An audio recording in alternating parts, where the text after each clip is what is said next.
Nós vamos conversar ao vivo aqui no Jornal Gente da Rádio Bandeirantes com o ministro do Gabinete de Segurança Institucional da Presidência da República, o general Augusto Heleno. General, bom dia para o senhor, obrigado por nos atender mais uma vez aqui no Jornal Gente da Rádio Bandeirantes. Depois da Argentina com Alberto Fernandes, agora na Bolívia, né? Tudo indica a vitória de Luiz Arce, candidato de Evo Morales, né? Para comandar o país. É uma onda esquerdista que está atingindo alguns países aí da América Latina. Como é que o senhor enxerga e está acompanhando as notícias sobre esse movimento, hein, general? Bom dia para o senhor. Na verdade, preocupa um pouco isso que você chamou de onda esquerdista. Na verdade, é uma falta, às vezes, de humildade de alguns candidatos da centro-direita que não abrem mão das suas propostas, das suas intenções, dos seus projetos, e acabam se desunindo. É o que está acontecendo na Bolívia, né? O centro-direita se desuniu e acabou favorecendo o candidato da esquerda. Mas isso faz parte do jogo político. Eu acho que isso aí é natural que aconteça. Alguns países têm tradição de esquerda e isso não chega a ser uma preocupação muito grande. É um país vizinho do Brasil, com quem nós sempre mantivemos boas relações e continuar buscando que essas relações sejam as mais estáveis possíveis. Nós temos interesses comuns, nós temos que buscar que esses interesses comuns sejam alcançados e acho que é muito importante essa aproximação da Bolívia, independente da ideologia do governo. Bom dia, Mariana Godoy, quem está falando. Muito bom dia ao senhor. Essa preocupação com os vizinhos talvez não precise ser exagerada, mas eu gostaria de saber sobre a preocupação com a situação nos Estados Unidos. As pesquisas mais recentes indicam também nos Estados Unidos uma provável vitória do Joe Biden. E o nosso governo, o governo Jair Bolsonaro aqui no Brasil, se aproximou bastante de Donald Trump. Existe uma preocupação do governo brasileiro em relação à eleição lá nos Estados Unidos? Olha, a eleição nos Estados Unidos preocupa o mundo inteiro. Eu não vou entrar nesse assunto porque está totalmente fora da minha área. É um assunto do Ministério das Relações Exteriores, principalmente essa análise de perspectivas futuras. Nós temos uma aproximação com os Estados Unidos evidente, mas essa aproximação ela se prende a outros fatores, que não é só o nome do presidente da República, e eu acho que isso aí o que interessa realmente, deve estar sendo analisado em profundidade pelo Ministério das Relações Exteriores. Eles são os responsáveis por essa área. Bom dia, Cláudio, tudo bem? Tudo bem. Eu queria saber do senhor o seguinte, tem uma história aí que surgiu dizendo que dá conta de que o presidente Jair Bolsonaro, em conversas reservadas, sempre assim, né? As notícias saem baseadas em conversas reservadas ou na ala militar do Palácio do Planalto. Aí eu queria saber do senhor o seguinte, se procede essa coisa de que o presidente descarta a possibilidade de uma candidatura à reeleição de contar com o atual vice na chapa dele, se vai mudar o vice, o general Hamilton Mourão. Eu queria saber se isso já está mesmo sendo considerado, se está em discussão ou se já foi discutido no âmbito ali mais íntimo do Palácio do Planalto. Olha, Cláudio, essas conversas devem ter sido tão reservadas que nunca chegaram para mim, não. Eu nunca ouvi nada, nenhuma manifestação do presidente em relação a isso, nem do Mourão. Ao contrário, o Mourão tem se colocado sempre como à disposição para, caso desejem que se houver uma candidatura do presidente, ele está disposto a abraçar de novo a causa. Então, não tem nenhuma manifestação disso. Aqui dentro eu nunca ouvi nada disso, né? O Mourão, inclusive, está envolvido profundamente com esse problema da Amazônia, né? Ele é o presidente do Conselho Nacional da Amazônia Legal, está voltando para lá a maior parte do seu trabalho, o que é muito importante para nós. E, por enquanto, não foi nem tratado dessa história de chapa para uma possível reeleição. Está tudo no possível, na probabilidade, e não ouvi, sinceramente, nada falando de mudar a chapa, tirar Mourão, colocar alguém. Nunca ouvi nada sobre isso, nenhuma manifestação do presidente sobre isso. General Augusto Heleno ao vivo conosco aqui na Rádio Bandeirantes. Estou aqui na tela da Band vendo imagens do senador Chico Rodrigues, ministro. E aí queria perguntar para o senhor qual é o grau hoje de preocupação que existe dentro do Palácio do Planalto em relação a esse senador flagrado com o dinheiro escondido. Preocupação não há, né? Houve uma certa decepção pelo fato dele ser um dos líderes do governo, pelas circunstâncias em que o fato aconteceu. Logicamente não é agradável para ele e para ninguém que estivesse próximo a ele e que o conheça. É uma pessoa muito afável, um relacionamento muito bom com a maioria do pessoal aqui. Então ele não foi um fato agradável, logicamente. Mas não é essa preocupação. Ele vai ter que assumir a responsabilidade pelo fato. Ele disse que vai conseguir provar a inocência. Então vamos aguardar os acontecimentos. Ele já foi tirado da função que ele tinha, que era uma função ligada ao governo, e também não há justificativa para querer relacionar isso com o que o presidente falou, que no governo dele não tinha lava-jato, que não tinha corrupção. Isso aí não é... O senador Chico Rodrigues nunca foi um homem do governo. Ele é um senador da República que estava numa posição de relevância para o governo, que era líder, era vice-líder do governo. Mas não é nada que seja uma função de governo, é uma função no legislativo que o governo escolhe. Mas não pode ligar isso ao que o presidente falou. O presidente disse que no governo dele, no primeiro escalão do governo dele principalmente, que não havia a menor possibilidade de haver corrupção. E isso, ao longo do tempo, está se comprovando. As pessoas querem sempre fazer essa ligação. E não há essa ligação. Essa ligação é ocasional, é uma situação ocasional. General, o flagrante foi horrível, né? Aquela coisa do dinheiro enfiado entre as nádegas, não sei o quê. Foi uma coisa meio constrangedora. Eu queria saber qual a avaliação que o governo faz, né? Que o senhor faz dessa atitude. Porque se fosse dinheiro limpo, ele não precisava estar escondendo da polícia, né? Eu queria saber isso. Qual a avaliação que o governo tem, as informações de que dispõe, né? Com base nessas informações, sobre o envolvimento do senador nesse caso. O governo está convencido de que, de fato, ele é culpado de fato, há indícios, provas do envolvimento dele nesse caso de corrupção envolvendo recursos de emendas parlamentares?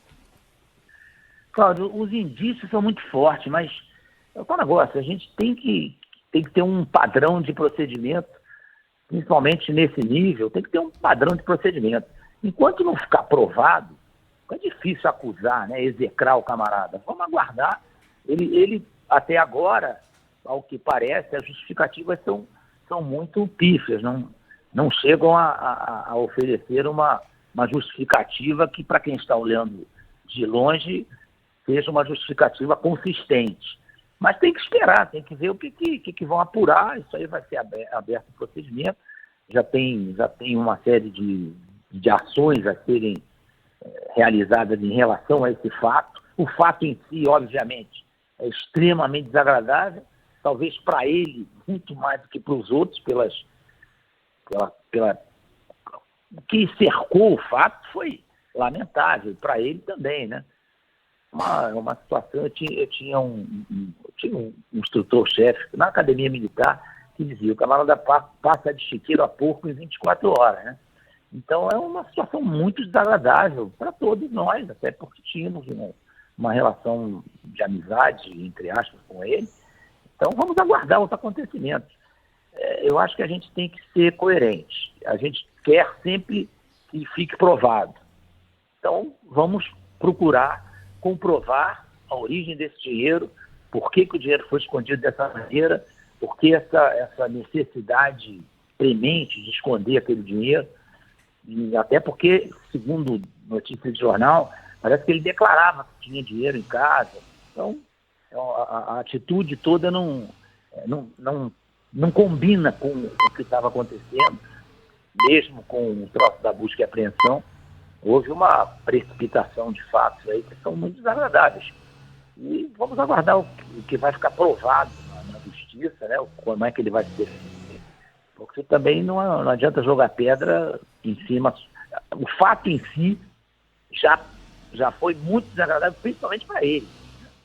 Mas vamos aguardar os futuros, os próximos passos aí dessa história. Mais uma história do Brasil, nesse dia a dia do Brasil, muito decepcionante, né? A sensação que a gente tem é de decepção. Mas não vamos crucificá-lo antes de ficar perfeitamente esclarecido por que aconteceu. Ministro, o senhor admitiu aí nas redes sociais, né, que a Agência Brasileira de Inteligência monitorou participantes na cúpula do clima das Nações Unidas, né, a COP25, que foi realizada em Madrid no ano passado, né, uma história que foi trazida aí pelo Estadão. O senhor se manifestou, falou em maus brasileiros aí. Queria que o senhor trouxesse mais detalhes aqui para os ouvintes da Rádio Bandeirantes dessa história.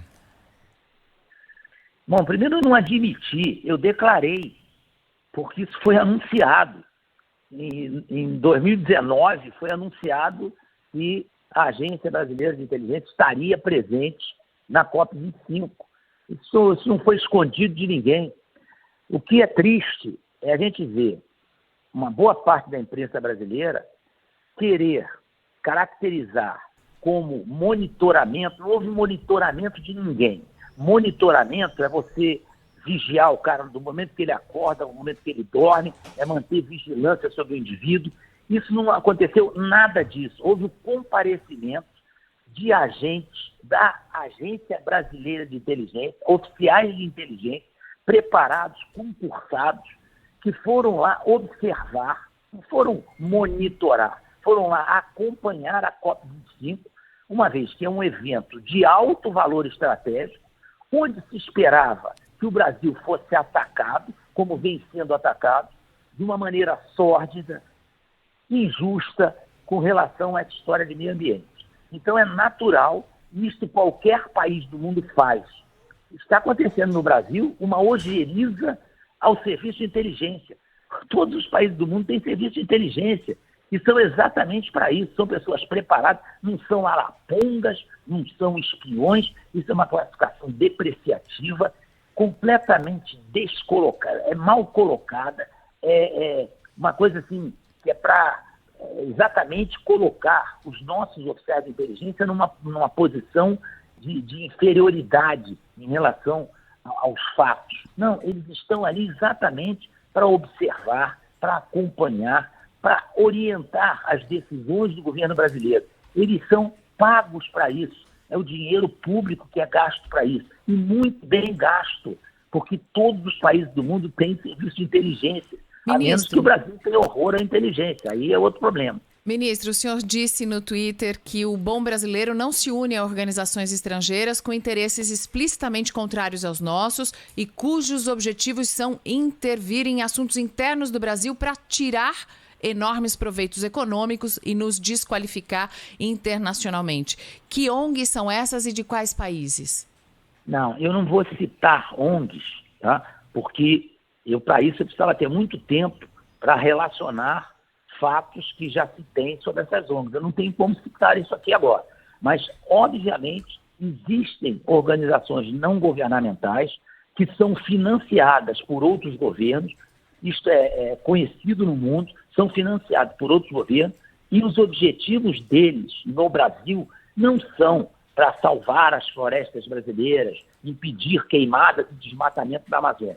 O que eles têm como objetivo é aproveitar o que está embaixo dessas árvores, o que está no solo da Amazônia, porque não há justificativa para essa campanha, que é uma campanha sórdida, uma campanha injusta, até porque nós temos mais de 80% da floresta amazônica preservada.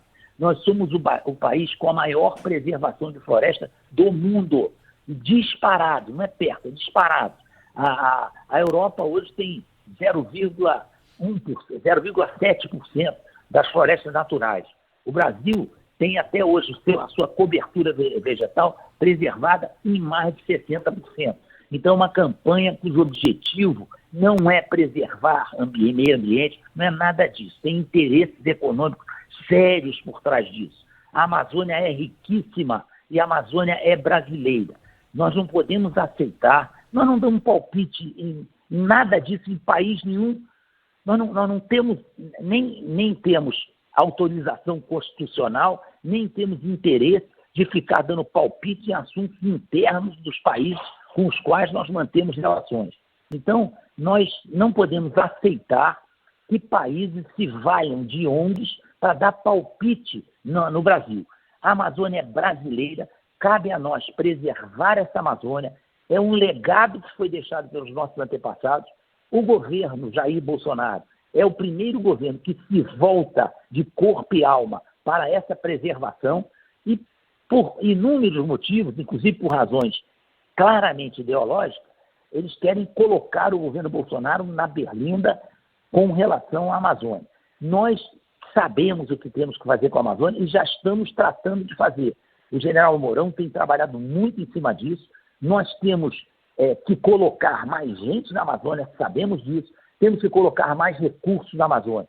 Nós estamos numa situação difícil do ponto de vista econômico. Todo mundo sabe que depois dessa crise, dessa pandemia, o dinheiro é curto. E a Amazônia tudo é muito caro, até pelas distâncias, pela amplidão de tudo que existe na Amazônia. Tudo é muito difícil. Mas nós não vamos aceitar que outros países queiram dizer o que nós temos que fazer da Amazônia. Isso aí ninguém faz com país nenhum e não vão fazer conosco.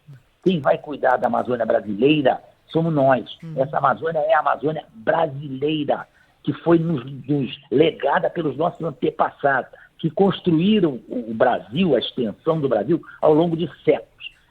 Veem um pedaço da Amazônia, publicam fotos de pedaços da Amazônia pegando fogo, publicam fotos de desmatamento e não consideram que a Amazônia tem 5.500.000 quilômetros quadrados. A Amazônia é legal. Cabe toda a Europa Ocidental ali. Então essas acusações são injustas e elas não têm aceitação por parte do povo brasileiro. Pelo menos eu acredito que a maioria do povo brasileiro enxerga isso como uma intromissão completamente descabida e desnecessária. Nós sabemos o que temos que fazer da Amazônia e a prova é que 80% da Amazônia é preservada.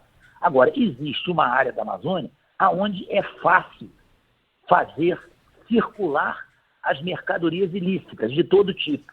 E essa parte é que nós temos que criar uma vigilância eficaz nisso aí. É uma área relativamente grande, tudo na Amazônia é gigantesco. E nós vamos precisar investir nisso. Vamos precisar estar presentes o tempo todo. Há algumas instituições que precisam estar presentes na Amazônia todo o tempo e muitas vezes têm presenças esporádicas na Amazônia. A própria Polícia Federal não tem na Amazônia o número de agentes que deveria ter. A Receita Federal, o IBAMA, o Exército é o responsável pela grandiosidade da Amazônia, por manter a Amazônia intocada do ponto de vista de garantia da nossa liberdade e garantia da nossa integridade territorial. Pode colocar mais gente lá, Força Aérea, Marinha. Nós precisamos fazer um esforço para diminuir essa situação de desmatamento, de ilícitos na Amazônia. Mas isso é um problema do Brasil. Nós sabemos que temos que fazer isso e muito poucos países do mundo têm moral para falar sobre isso. Destruíram suas florestas, não fazem nada pela preservação. A nossa produção de energia, aquela energia que chamam de energia suja, é 24%. Tá? A Europa é mais de 60%. Então eles têm que primeiro olhar o seu próprio negócio. Macaco, olha o seu rabo. Primeiro olhem o seu próprio rabo para querer criticar alguém. Outra coisa. Ministro. Pronto. Ministro, assim, um dos países mais agressivos contra o Brasil é a Noruega, né?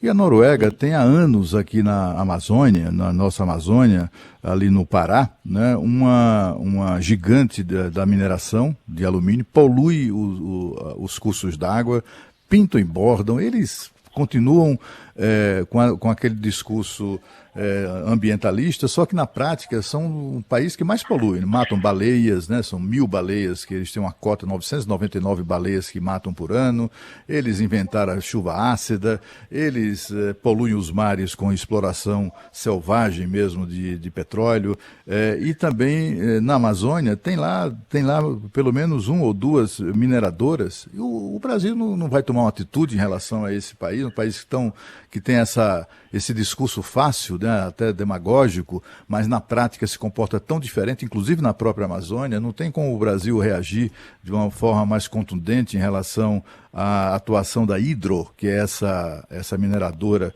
Ela foi inclusive flagrada recentemente pelos técnicos do Instituto Evandro Chagas, né, com um lago vermelho, né, cheio de alumínio. Aquele lago transbordou, poluiu os rios. Enfim, esse tipo de coisa vai continuar assim? O governo não vai agir contra essa agressão ambiental, né, ao nosso meio ambiente patrocinado pelo governo? Porque o governo da Noruega é sócio dessa empresa, né? Não tem como agir contra isso? Não, tem que ter. O que acontece é que nós temos restrições do ponto de vista jurídico para agir de uma maneira imediata contra essas empresas. Existem contratos que foram assinados pelo governo brasileiro na época, se admitiu a presença, e aí que está, não se pode nem admitir a presença. Quer realizar um empreendimento no Brasil? Vamos fazer, mas vamos ver como é que vai ser esse empreendimento. Vamos estudar exatamente o que vai ser feito, para que as coisas depois não degringolem e fique gente aí, inclusive, defendendo esses países que são falsos ambientalistas e que têm o rabo preso em várias situações e que ficam a ditar regras para o resto do mundo. Então, isso aí é um ponto fundamental.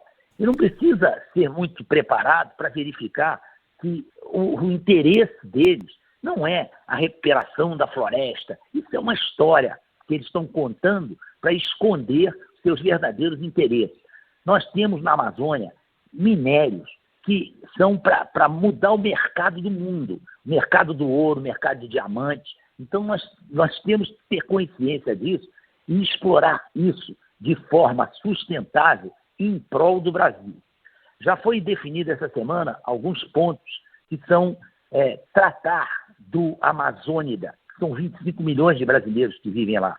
Primeiro, dar a esse pessoal condições de vida muito melhores do que eles têm. Eles têm direito, como brasileiros, de ter condições de vida melhores, sobre todos os aspectos, sobre o aspecto de saúde, saneamento básico, educação.